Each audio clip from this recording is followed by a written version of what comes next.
Good morning all student. कल की जो लास्ट क्लास थी उस लास्ट क्लास तक हम पढ़ रहे थे कि आवर्ती क्या होती है, आवर्ती के साथ में आवर्तकाल क्या होता है। इसके अकॉर्डिंग हमने ये पढ़ा था कि जो आवर्ती और आवर्तकाल होता है उन दोनों से जो परमाणु क्रमांक था और जो संख्या थी किसकी कक्षा की संख्या वो किसके व्यत्यानुपाती होती है और किसके क्या होती है, समानुपाती होती है। आज की क्लास में पढ़ेंगे हाइड्रोजन परमाणु का रेखीय स्पेक्ट्रम व व्याख्या। अब हाइड्रोजन परमाणु का रेखीय स्पेक्ट्रम कैसे होता है, देखो हमने क्या किया है कि एक नलिका ले ली, एक क्या ले ली, नलिका ले ली। उस नलिका में हमने क्या किया, गैस भर दिया। ठीक है, गैस भर के एक निश्चित दाब पर उस नलिका में हमने क्या किया है, गैस भरने के पश्चात हमने उस पर विद्युत धारा प्रवाहित करवाई है। जब उसमें विद्युत धारा प्रवाहित करवाते हैं, निम्न दाब पर विद्युत धारा प्रवाहित करवाते हैं, तो नलिका से विकिरण उत्सर्जित होते हैं। उत्सर्जित विकिरणों द्वारा तरंगधैर्य से पर्दे पर विभिन्न काली व चमकीली क्या होती हैं, फ्रिंजें या प्राप्त होती हैं या रेखाएं प्राप्त होती हैं। इन रेखाओं को के जो समूह होता है उस समूह को हम क्या कहते हैं, हाइड्रोजन परमाणु का रेखीय स्पेक्ट्रम कहते हैं। अर्थात हम ये कह सकते हैं कि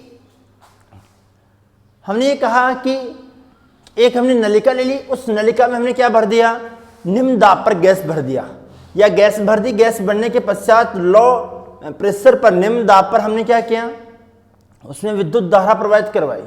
जब उसमें विद्युत धारा प्रवाहित करवाते हैं तो उससे विकिरण क्या होते हैं, उत्सर्जित होते हैं। उन विकिरण उत्सर्जित विकिरणों से संबंधित तरंगधैर्य होती है। उन तरंगधैर्य को हम किस पर प्राप्त करते हैं, पर्दे पर देखते हैं तो हमें क्रमागत काली और चमकीली क्या होती हैं, रेखाएं प्राप्त होती हैं। इन काली और चमकीली जो रेखाएं होती हैं, इन काली और चमकीली रेखाओं को हम क्या कहते हैं, हाइड्रोजन परमाणु का रेखीय स्पेक्ट्रम कहते हैं। क्या कहेंगे, हाइड्रोजन परमाणु का रेखीय स्पेक्ट्रम कहेंगे। ठीक है, इस रेखीय स्पेक्ट्रम की जो तरंगधैर्य है, इस तरंगधैर्य का मान बामर के निम्न सूत्र द्वारा ज्ञात किया जाता है। अर्थात हम ये कह सकते हैं कि इसका जो मान है वो मान किस तरीके से ज्ञात किया जाता है, lambda equals to 365.56 divide by n square into 4, ऊपर आएगा जेड स्क्वायर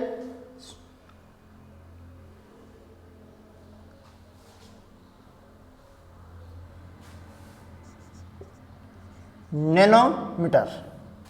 ठीक है, ये किसके लिए हो गया, हाइड्रोजन परमाणु के लिए हो गया। इस फॉर्मूले को, इस सूत्र को रिडबर्ग नामक वैज्ञानिक था, रिडबर्ग नामक वैज्ञानिक ने संशोधित किया और एक फॉर्मूला दिया, वो था 1 lambda equals to r multiply 1 n1 का स्क्वायर माइनस 1 n2 का स्क्वायर। जहां आर एक नियतांक है, जिसे रिडबर्ग नियतांक कहते हैं, जिसे रिडबर्ग नियतांक कहते हैं, तथा इससे रिडबर्ग नियतांक का जो मान होता है वो होता है R बराबर 1.09 10⁻⁷ मीटर इनवर्स होता है। कितना होता है, 1.09, सॉरी माइनस नहीं होता, 1.09 गुणा 10⁻⁷ मीटर इनवर्स होता है। अब इसमें ये कहें कि इस सूत्र द्वारा विभिन्न रेखीय स्पेक्ट्रमों के लिए या श्रेणियों के लिए हाइड्रोजन परमाणु को क्या कर सकते हैं, स्पेक्ट्रम ज्ञात कर सकते हैं। जो कैसे, ये आर का मान फिक्स रहेगा, n1 पहले n1 बराबर क्या रखें, 1 और N2 बराबर क्या रखें 2। पहली कक्षा के लिए आ गया, लेकिन हाइड्रोजन परमाणु रेखीय स्पेक्ट्रम आ गया।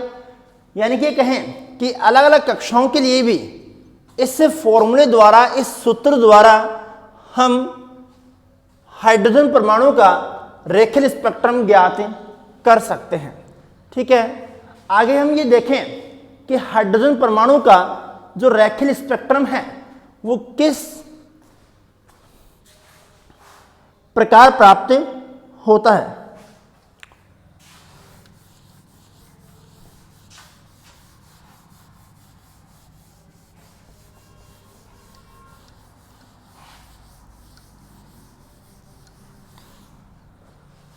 रिडबर्ग नामक ने सूत्र संशोधित किया और लिखा 1/λ = R मल्टीप्लाई 1/N1 का स्क्वायर माइनस 1/N2 का स्क्वायर, ये लिखा तथा ये कहा कि इस सूत्र द्वारा विभिन्न श्रेणियों के लिए हाइड्रोजन परमाणु का रेखीय स्पेक्ट्रम निम्न प्रकार प्राप्त कर सकते हैं। कैसे कर सकते हैं देखो,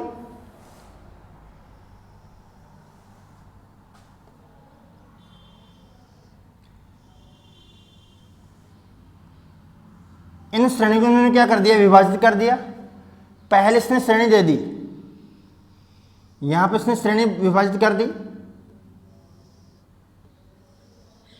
और इस श्रेणी को इसने नाम दे दिया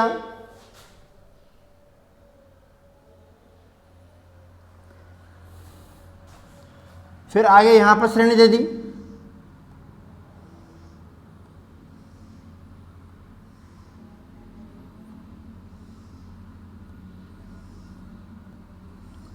फिर इस श्रेणी को नाम दे दिया। उसके आगे इन्होंने आगे श्रेणियां दे दी और इनकी क्या करते रहे हो, नामांकन करता रहा। ऐसे इसमें क्या हुआ, श्रेणियां प्राप्त हुई। जो पहला श्रेणी क्षेत्र था वो लगभग उसकी राशि 100 एंगस्ट्रॉम के लगभग थी, 100, ये 200 के लगभग थी, ये 300, फिर 400, फिर 500, ऐसे बढ़ता चलेगा। इसके जो परास थी वो बढ़ती चलेगी। इससे हमने क्या कह दिया, यहां से यहां तक हो गया लाइमन, लाइमन श्रेणी हो गई। फिर ये क्या हो गई, बामर श्रेणी हो गई। फिर यहां से यहां तक ये क्या हो गई, पासन श्रेणी हो गई। फिर क्या हो गया, पासन के बाद में ब्रैकेट हो गया, फिर फुंड हो गया। या ऐसे कहें कि पासन के बाद में क्या हो गया, ब्रैकेट, फुंड, और आगे श्रेणियां बढ़ती जाएंगी। मुख्यतः 3 श्रेणियां हमने पढ़ी इसमें कि जो 100 एंगस्ट्रॉम में ये कहें तरंग धैर्य के प्रास में है, उसे हमने क्या कह दिया, लाइमन कहा, फिर बामा श्रेणी कहा, और फिर क्या कहा इसको हमने, पासन श्रेणी कह दिया। ठीक है, तो ये क्या था, हाइड्रोजन परमाणु का रेखीय स्पेक्ट्रम था। अब इसमें होता क्या है, हम ये कह सकते हैं कि इसमें 2 बातें होती हैं। पर्दे पर हमें एक तो होती है काली फ्रिंज, कौन कौन सी होती है, एक तो होती है काली रेखाएं कह दूं या फ्रिंज कह दूं, रेखाएं होती हैं, और दूसरी होती है चमकीली होती है।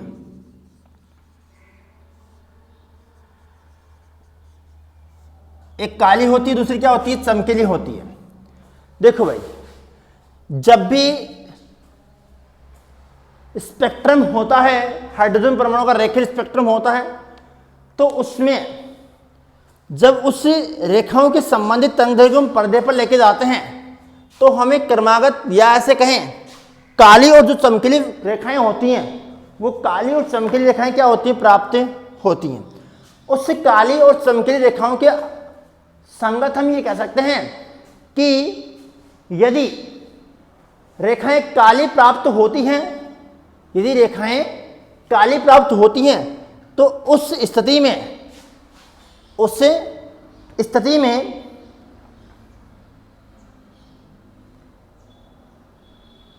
जो स्पेक्ट्रम होता है उस स्पेक्ट्रम को हम कहते हैं अवशोषण स्पेक्ट्रम कहते हैं। क्या कह सकते हैं? अवशोषण स्पेक्ट्रम कहते हैं। मतलब काली रेखाएं प्राप्त होंगी तो स्पेक्ट्रम कौन सा होगा? अवशोषण होगा, उसे हम क्या कहेंगे? अवशोषण स्पेक्ट्रम भी कहेंगे। और चमकीली रेखाएं प्राप्त होंगी तो हम उसे कहेंगे उत्सर्जन स्पेक्ट्रम कहेंगे। अर्थात हाइड्रोजन परमाणु के स्पेक्ट्रम में यदि हम ये कहें कि रेखाएं काली प्राप्त हो रही हैं तो काले में क्या हो गया? अवशोषण स्पेक्ट्रम हो गया, उसे हम क्या कहेंगे? अवशोषण स्पेक्ट्रम कहेंगे। या हमें ऐसे कहा जाए कि अवशोषण स्पेक्ट्रम हो रहा है तो अवशोषण स्पेक्ट्रम के अकॉर्डिंग हम कहेंगे कि कौन सी है? काली रेखाएं प्राप्त हो रही हैं। फिर कहा जाए कि उत्सर्जन स्पेक्ट्रम कहा जाए तो उस उत्सर्जन स्पेक्ट्रम के अकॉर्डिंग हम क्या कहेंगे? कि चमकीली रेखाएं प्राप्त हो रही है। ठीक है। अब इस स्पेक्ट्रम में हम ये कह सकते हैं कि भिन्न भिन्न तरंगदैर्घ्य की व आवृत्ति की रेखाओं का जो स्पेक्ट्रम होता है वो श्रेणियां भी क्या होती हैं? भिन्न भिन्न होती हैं। अर्थात जो भिन्न अलग अलग तरंगदैर्घ्य और आवृत्ति की जो श्रेणियां होती हैं, स्पेक्ट्रम रेखाएं होती हैं, जैसे मान लो इनकी आवृत्ति अलग हो गई, तरंगदैर्घ्य अलग हो गई, ये लाइमन हो गई, ये बामर हो गए, पास्चन, तरंगदैर्घ्य और आवृत्ति के अकॉर्डिंग हुआ, तो इन सभी श्रेणियों को क्या कहेंगे? स्पेक्ट्रमी श्रेणियां कहेंगे। इसे क्या कहेंगे? हम स्पेक्ट्रमी श्रेणियां कहेंगे। अर्थात हम ये कह सकते हैं कि भिन्न भिन्न तरंगदैर्घ्य व आवृत्तियों की जो श्रेणियां होती हैं उन श्रेणियों को स्पेक्ट्रमी श्रेणियां कहते हैं, या रेखाओं को स्पेक्ट्रमी श्रेणियां कहते हैं। ठीक है। आगे हम पढ़ेंगे बोर मॉडल द्वारा हाइड्रोजन परमाणु की रेखीय स्पेक्ट्रम की व्याख्या।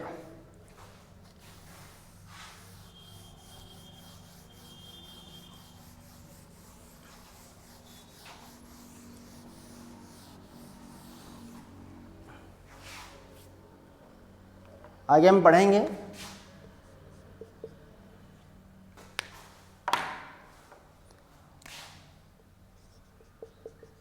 बोर मॉडल द्वारा हाइड्रोजन परमाणु के रेखीय स्पेक्ट्रम की व्याख्या। परमाणु के रेखीय स्पेक्ट्रम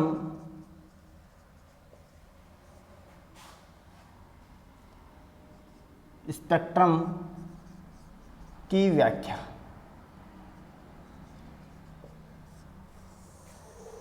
रेखीय स्पेक्ट्रम की व्याख्या कैसे कर सकते हैं?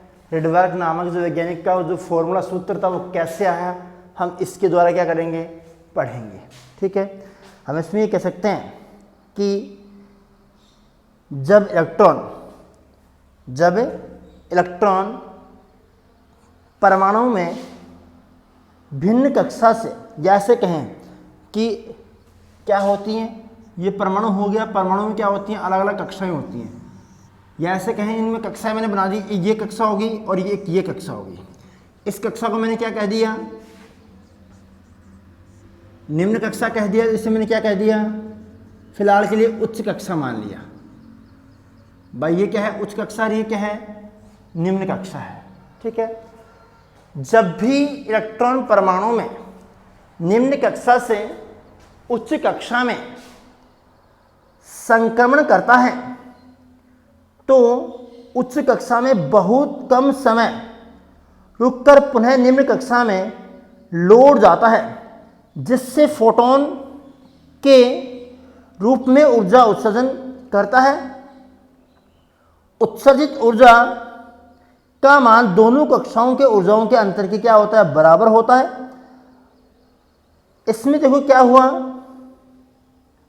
कि बोर नामक जो वैज्ञानिक था, उस बोर नामक वैज्ञानिक ने यह कहा कि जब कोई इलेक्ट्रॉन निम्न कक्षा से उच्च कक्षा में क्या करता है? संक्रमण करता है, यानी कि इस कक्षा से कहां पर जाएगा? इस कक्षा में जाएगा। और जब ये इस कक्षा निम्न कक्षा से उच्च कक्षा में जाएगा तो इसमें केवल 10⁻⁸ सेकंड समय के लिए तो इसमें क्या होता है? रुकता है, और उसके पश्चात पुनः उसी प्रारंभिक कक्षा में लौट आता है। लेकिन जब ये निम्न से उच्च में जाता है तो अवशोषण करता है किसका? ऊर्जा का करता है। ठीक है, फिर ऊर्जा का अवशोषण करने के पश्चात ये यहां से यहां पर आ गया। 10⁻⁸ सेकंड के पश्चात जब ये उच्च कक्षा से निम्न कक्षा में जाता है तो क्या करता है? उत्सर्जन करता है। क्या करता है? उत्सर्जन करता है। किसके रूप में करता है? फोटोन के रूप में करता है। और ये जो फोटोन के रूप में ऊर्जा का उत्सर्जन करता है, तो बोर की तीसरी अवधारणा के अनुसार जब कोई भी इलेक्ट्रॉन उच्च कक्षा से निम्न कक्षा में या निम्न कक्षा से उच्च कक्षा में संक्रमण करता है, जब निम्न से उच्च में कक्षा में संक्रमण करेगा तो ऊर्जा का अवशोषण करेगा, और उच्च से निम्न में करेगा तो ऊर्जा का उत्सर्जन करेगा। तो यह उत्सर्जित जो ऊर्जा होती है वो फोटोन के रूप में होती है, और ये दोनों कक्षाओं के ऊर्जांतर की क्या होती है? बराबर होती है। ये n बराबर क्या हो गई? 1v कक्षा हो गई। ये n बराबर क्या हो गया? 2v कक्षा हो गई। अब इसमें स्थिति हम ये पढ़ें कि n बराबर 2v कक्षा से n बराबर 1v कक्षा में क्या कर रहा है? इलेक्ट्रॉन संक्रमण कर रहा है। कहां से कहां कर रहा है? n बराबर 2v से n बराबर 1v कक्षा में क्या करता है? इलेक्ट्रॉन संक्रमण करता है, जिनकी कक्षाएं की ऊर्जा हमने क्या मान ली? E ऑफ 2 और E ऑफ 1 मान के चलते हैं, या n1 और n2 मान लेंगे तो क्या हो जाएगा? देखो इसमें लिखेंगे कि यदि इलेक्ट्रॉन n 2v कक्षा से n 1v कक्षा में संक्रमण करता है तो इनकी कक्षा की ऊर्जा E ऑफ n2 व E ऑफ n1 होगी। अतः बोर की तीसरी अवधारणा के अनुसार क्या हो गया? E बराबर E of n2 minus E of n1। समीकरण नंबर क्या हो गया? 1 हो गया। अब यहां पर इस समीकरण नंबर 1 में मैंने क्या पुट कर दिया? वैल्यू पुट कर दी। और वैल्यू कैसे पुट करेंगे अपन? देखो भाई, E ऑफ n2 बराबर E ऑफ n2 और E ऑफ n1 दोनों का मान रखेंगे अपन। पहले n1 का ले लेता हूं। E ऑफ n1 बराबर Z माइनस में आएगा, टोटल ऊर्जा हमने निकाल दी तो क्या आएगा? माइनस Z की पावर 2 E की पावर 4 m बटे क्या हो गया? 8 epsilon naught square h square n1 square. ठीक है, ये समीकरण नंबर 2 हो गया। और E ऑफ n2 बराबर माइनस Z की पावर 2 E की पावर 4 m बटे 8 epsilon naught square h square और n2 स्क्वायर। समीकरण नंबर 3। समीकरण नंबर कितना हो गया? 3 हो गया। जब ये समीकरण नंबर 3 हो गया तो समीकरण नंबर 2 और समीकरण नंबर 3 इन दोनों का जो मान है वो हम कहां पर पुट कर देंगे? समीकरण नंबर 1 में पुट कर देंगे। तो क्या लिखेंगे?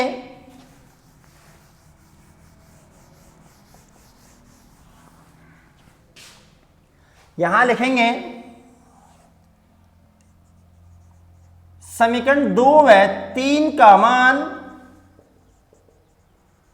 समीकरण 1 में रखने पर क्या हो गया? E बराबर क्या बन गया? माइनस Z स्क्वायर E की power 4 m upon 8 epsilon naught square h square और n2 square minus minus Z square E की power 4 small M divide by 8 epsilon naught square H square N one square.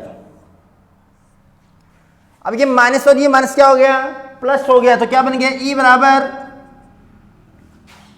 Minus Z square E की power 4 M divide by 8 epsilon naught square H square N 2 square minus minus plus Z square E की power 4 small M divide by 8 epsilon naught square H square और N 1 square. अब इन दोनों में क्या common और common ले लेंगे तो क्या हो जाएगा, ई बराबर जेड स्क्वायर कॉमन आ गया, ई की पावर 4 कॉमन आ गया, एम कॉमन आ गया, बटे 8 एप्सिलॉन नॉट स्क्वायर कॉमन आ गया, एच स्क्वायर कॉमन आ गया। ठीक है, क्या बच गया, माइनस 1/n2 का स्क्वायर प्लस 1/n1 का स्क्वायर, ये बचेगा। इसको मैंने क्या लिख दिया, ई बराबर जेड स्क्वायर की पावर 4 एम बटे 8 epsilon naught square H square 1/n1 का स्क्वायर माइनस 1/n2 का स्क्वायर। समीकरण नंबर 4 हो गया। समीकरण कितना हो गया, 4। अब समीकरण नंबर 4 में ई क्या है, फोटोन की ऊर्जा है, तो क्या हो जाएगा,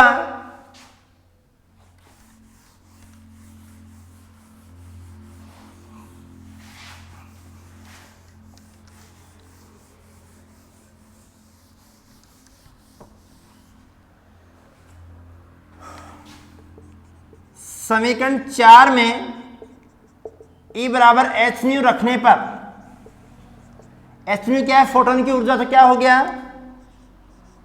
H nu equal to Z square की power 4 M divide by 8 epsilon naught square H square 1/n1 का स्क्वायर माइनस 1/n2 का स्क्वायर। यहां से देखो एच का डिवाइड कर देंगे तो nu equal to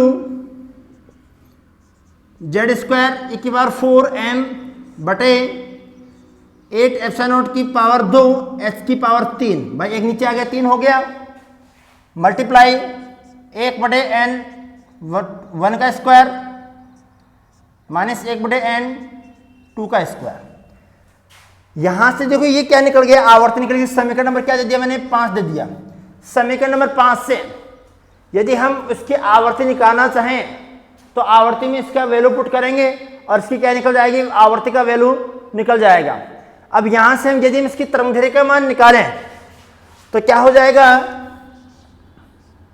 new equal to c upon क्या होता है, लैम्बडा होता है, सी अपॉन क्या होता है, लैम्बडा। तो क्या हो गया, पुट कर देंगे C upon lambda equal to Z square की पावर 4 एम बटे 8 एप्सिलॉन नॉट स्क्वायर एच की पावर 3 मल्टीप्लाई 1/n1 का स्क्वायर 1/n2 का स्क्वायर। सी का भाग दे देंगे तो 1/λ बराबर जेड स्क्वायर ई की पावर 4 एम बटे 8 एप्सिलॉन नॉट स्क्वायर एच की पावर 3 और C multiply 1/n1 minus 1/n2। अब ये पूरा क्या बन गया, ये बन गया आर बराबर जेड स्क्वायर ई की पावर 4 एम बटे 8 एप्सिलॉन नॉट स्क्वायर एच की पावर 3 और सी। ये सारा क्या बन गया, ऋणात्मक नियतांक बन गया। तो फाइनली हमारे पास में क्या आ गया, फाइनली हमारे पास में आ गया 1/λ बराबर कैपिटल आर मल्टीप्लाई 1/n1 का स्क्वायर माइनस 1/n2 का स्क्वायर। और यही क्या है, ऋणात्मक नियतांक का सूत्र है, जहां पर आर क्या है, ऋणात्मक नियतांक है तथा n1 व n2 क्या है, कक्षाएं हैं। कक्षा का मान है पहली कक्षा और दूसरी कक्षा है। ठीक है,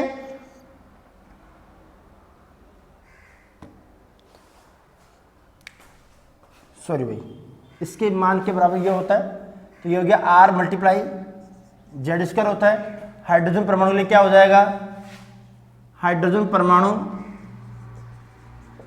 के लिए हो गया जेड बराबर 1 हो गया, तो 1 लैम्बडा बराबर क्या हो गया, आर मल्टीप्लाई 1/n1 का स्क्वायर माइनस 1/n2 का स्क्वायर। ये हमारा क्या आ गया, फाइनली सूत्र आ गया किसका,